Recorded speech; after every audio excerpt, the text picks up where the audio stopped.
इश्टानो, आतां हांव तुमचे मुखार शिंपेंतली मतयां दवरतां. रॉबर्ट क्रॉमवेल हो 17व्या शेंकड्यांतलो इंग्लंड देशाचो एक क्रांतिकारी मनीस. तो फुडारी. एक दीस ताणें ताच्या सेक्रेटरीक एका गांवांक धाडलो आनी त्या सेक्रेटरी बरोबर ताचो एक कामगार गेलो. ती त्या काळाची पद्दत. ते त्या गांवांक गेले आनी तांकां थंयसर रावचें पडलें. तांणी एका हॉटेलांत रावपाची वेवस्था केली आनी क्रॉमवेलाचो सेक्रेटरी एके खाटीर न्हिदला आनी त्या काळाचे पद्दती प्रमाणे ताचो सेवक त्याच कुडान आनेका खाटीर न्हिदला.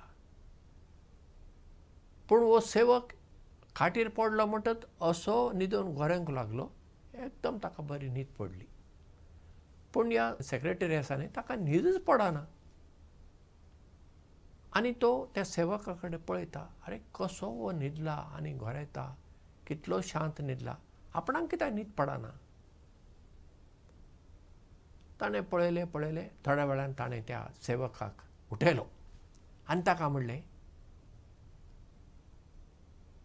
म्हाका न्हीदच पडना आनी तुका कशी इतली बरी न्हीद पडटा ह्या कुडान.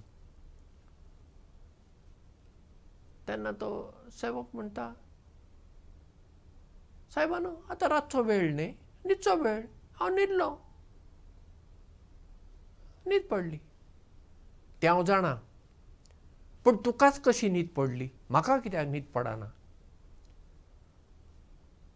तेन्ना तो सेवक म्हणटा, सायबानो, तुमी व्हडले मनीस, शिकलोले मनीस, हांव कांय शिकलोलो मनीस न्ही, हांव ल्हान. पूण तुमकां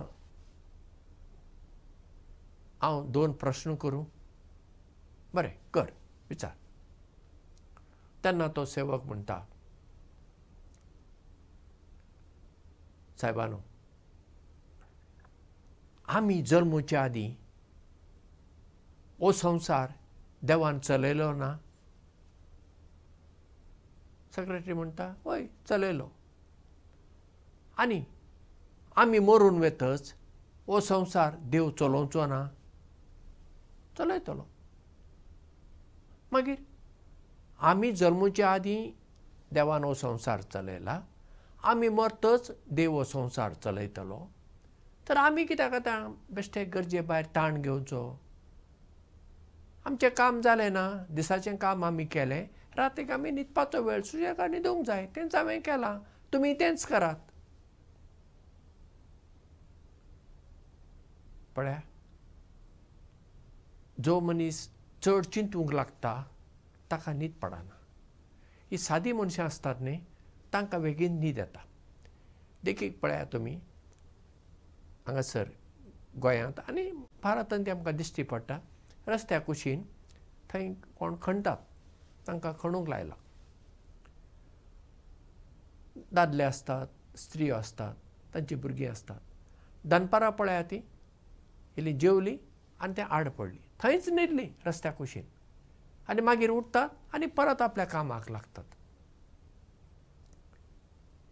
तांकां न्हिदच्या वेळार न्हीद पडटाच, कित्याक तीं थकलेलीं आसतात, तीं चड चिंतूंक वचनात.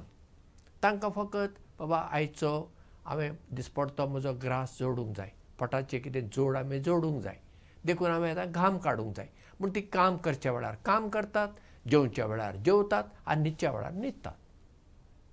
कसलें ताण, टेन्शन तांकां ना. पळया, आमी शिकलेलीं मनशां कितें करता, गरजे भायर आमी चिंतचें. फाल्यां कितें जातलें, परवां कितें जातलें, तें कशें करुया, हें कशें करुया, अशें आमी चड फाल्यांची चिंता करता.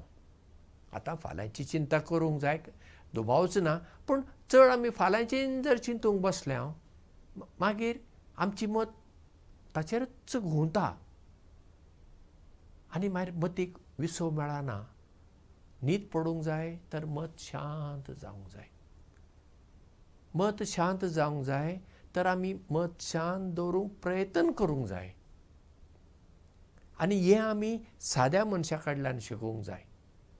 कितलें काम करचें आनी काम केन्ना थांबोवचें, कितलें चिंतचें आनी कितलें चिंतचें न्हय, हें सगळें आमकां सादी मनशां, गांवगिऱ्या वाठारांत रावतात पळय मनशां, ती मागीर शेतकारां जावं, तो मागीर मासली धरपी खारवी जावं, माडार चडचो रेंदेर जावं, वा आमचो पदेर जावं, आमचो शिंवपी जावं, कोणी जावं पळय, सादो लोक आमचो आसा न्ही, तांचे कडल्यान हें आमी शिकूंक जाय.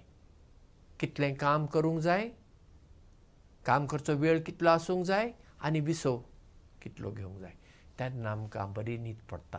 आनी ज्या मनशाक बरी न्हीद पडटा ताची भलायकी बरी उरता. हें आमकां खंयचोय दोतोर सांगता. दोतोर आमकां विचारता न्ही, तुका राती न्हीद पडटा. प्रेशर कोणाचो वाडटा पळया, प्रेशर कोण चड चिंतूंक लागता तांचो प्रेशर वाडत वता. जी कोण शांत आसतात तांचो प्रेशर आपसोच नॉर्मल आसता. मागीर भलायकी पाड जाल्या वेळार प्रेशर वयर सकयल वता ती गजाल वेगळी. नाजाल्यार शांत आसपी मनशांचो प्रेशर, ब्लड प्रेशर तो सारको नॉर्मलच आसता. तर आमी शांत स्वभावाची मनशां जावया, काम करच्या वेळार काम करुया आनी विसव घेवच्या वेळार विसव घेवया. तसली मनशां आमी जावया. देव बरें करूं आनी मोग आसूं.